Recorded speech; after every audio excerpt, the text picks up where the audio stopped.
നമസ്കാരം, സ്ട്രൈക്ക് ടോക്കറാണ്. തദ്ദേശ സ്വയംഭരണ സ്ഥാപനത്തിലേക്കുള്ള തെരഞ്ഞെടുപ്പിൽ സ്ഥാനാർത്ഥിയാവാൻ യുവജനങ്ങൾക്കും സ്ത്രീകൾക്കും മുൻഗണന നൽകാൻ CPI 3 തവണ മത്സരിച്ചവരെ ഒഴിവാക്കും. പാർട്ടി സെക്രട്ടറിമാർ ഒരു തലത്തിലും മത്സരിക്കേണ്ടതില്ല.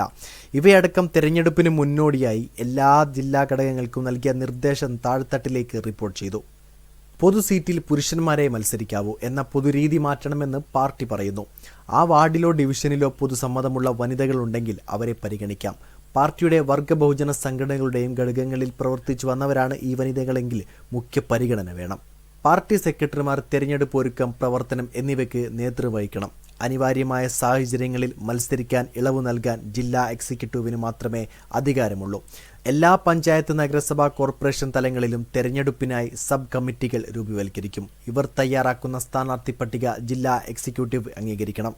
സബ് കമ്മിറ്റികൾ വോട്ടർ പട്ടിക പഠിക്കണം, ചേർക്കേണ്ടവരെ ചേർക്കണം. തെരഞ്ഞെടുപ്പ് കമ്മീഷന്റെ വോട്ടർ പട്ടിക വേറെ ആയതിനാൽ സംസ്ഥാന തെരഞ്ഞെടുപ്പ് കമ്മീഷന്റെ പട്ടികയിലും പേരുണ്ടെന്ന് ഉറപ്പാക്കണം.